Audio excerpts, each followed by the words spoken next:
Саламатсыздар ма, құрметті оқушылар? Бүгінгі біздің сабағымыздың тақырыбы гүлдің құрылысы, тозаңданудың түрлері, гүлдеу және тозаңдану және қосарлы ұрықтану. Биология 7-ші сынып. Оқу мақсаттарына келетін болсақ, өздігінен және айқас тозаңданудың салыстырмалы артықшылықтарын сипаттау, гүлді өсімдіктердегі қосарлы ұрықтанудың маңызын сипаттау. Бағалау критерийлері: гүлдің құрылысын сипаттай аламыз және қосарлы ұрықтанудың маңызын айтамыз.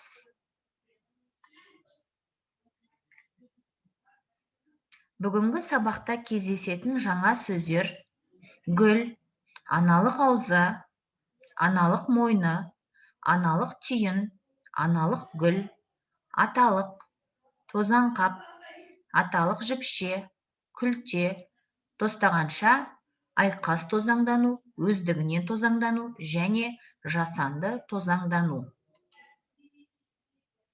Гүл дегеніміз көбеюге қажетті жыныс мүшелері бар, бұтақтанбайтын, түрі өзгерген, қысқарған өркен. Гүлдің құрылысы.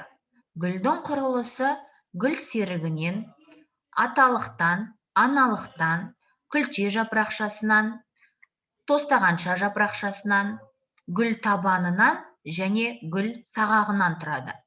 Күлте жапырақшасы түрлі түсті болып келеді, ал тостағанша жапырақшасы күлте жапырақшасын қорғап тұратын жасыл түсті жапырақ болып келеді. Гүлдің көбеюге қатысатын мүшелері аталық пен аналық. Аналық гүлдің жеміс түзуге қатысатын негізгі бөлімі. Аналықтың ұшын ауыз, ортаңғы бөлігін мойын, түп жағындағы жуан жерін жатын деп атаймыз. Ал гүлдің аталығы көбеюге қатысатын бөлімі. Ол аталық жіпшесінен және тозаңқаптан тұрады. Тозаңқапта пісіп жетілген тозаңдар болады. Аталық пен аналықтың қосылуынан өсімдіктерде көбею процесі жүреді. Гүл жазықтығында бірнеше сызық жүргізгенде бірдей бөліктерге бөлінсе, ол дұрыс гүл деп аталады. Мысалы, алма, итмұрын, қазтабан, тағы да басқалары. Егер гүл жазықтығына бірнеше сызық жүргізгенде теңдей бөлінбесе, онда ол бұрыс гүл деп аталады. Мысалы, соя, бұршақ, үрме бұршақ, ас бұршақ, тағы да басқалары. Тозаңдану дегеніміз не? Тозаңдану дегеніміз аталық тозаңның аналықтың аузына түсуі. Тозаңдану екіге бөлінеді: өздігінен тозаңдану және айқас тозаңдану. Айқас тозаңдану дегеніміз бір гүлдің аталық тозаңының екінші гүлдің аналығының аузына түсуі. Айқас тозаңдануды бунақденелілер арқылы және жел арқылы айқас тозаңдану деп екіге бөлеміз. Ұрықтану дегеніміз аталық және аналық жыныс жасушаларының қосылуы. Ұрықтану тозаңданудан кейін жүреді. Аналық аузына түскен тозаң аналықтан жабысқақ сұйықтық бөлінгенде жіңішке түтікше шығарып өнеді. Тозаң түтікшесі ұзарып, аналықтың жатынына жетеді. Жатын қуысында көп жасушалы тұқым бүршігі бірден бірнеше мыңға дейін болады екен. Ұрықтанған соң тұқым бүршігінен тұқым, жатынынан жеміс дамиды. Бірінші тапсырма. Суретке назар аударыңыз. Тозаңданудың қай түрі көрсетілген?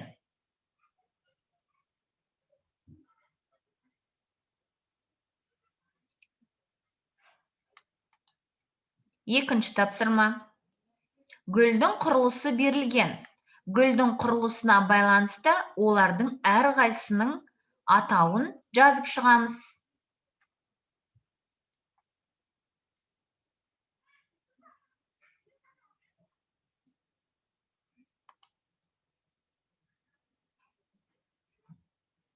Келесі тапсырма. Гүл бөлімдерінің атқаратын қызметін кестеге толтырыңыздар. Гүл сағағы, гүл табаны, тостағанша жапырақшалар, күлте жапырақшалары, аталық және аналық. Гүлдің бөлімдерінің әрқайсының атқаратын қызметін кестеге сызып толтырыңыздар.